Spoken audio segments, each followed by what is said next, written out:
ശബരിമല സ്വർണ്ണ കവർച്ചയിലെ പത്മകുമാറിന് ജാമ്യം ലഭിച്ചത് മുഖ്യമന്ത്രിയുടെ ഓഫീസിൽ നിന്നുള്ള പിന്തുണയോടെ SIT ചെയ്തതാണെന്ന് പ്രതിപക്ഷ നേതാവ് വി.ഡി. സതീശൻ. കേസ് എങ്ങും എത്താതിരിക്കാനുള്ള നീക്കമാണിത്. നിലവിലുള്ള തെളിവുകൾ നശിപ്പിക്കാൻ കഴിവുള്ള ആളുകളാണ് പുറത്തിറങ്ങിയതെന്നും വി.ഡി. സതീശൻ പറഞ്ഞു. വർക്കലയിൽ മാധ്യമങ്ങളോട് സംസാരിക്കുകയായിരുന്നു പ്രതിപക്ഷ നേതാവ്. കുറ്റപത്രം സമർപ്പിച്ചില്ലെങ്കിൽ സ്റ്റാറ്റ്യൂട്ടറി ആയിട്ടുള്ള ജാമ്യം കിട്ടും. ആ ജാമ്യമാണ് ഇപ്പോൾ കിട്ടിയിരിക്കുന്നത്. അത് ആ ജാമ്യം കിട്ടാനുള്ള അവസരം മുഖ്യമന്ത്രിയുടെ ഓഫീസിന്റെ പിന്തുണയോടുകൂടി SIT ചെയ്തു കൊടുത്തിരിക്കുന്നതാണ്.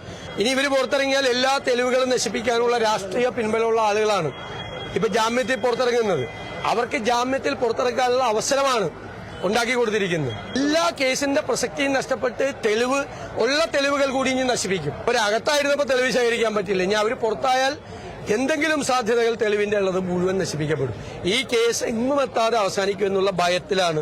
ആ ഉത്കണ്ഠ പ്രതിപക്ഷം ഒരു മാസം മുമ്പേ പങ്കുവച്ചതാണ്.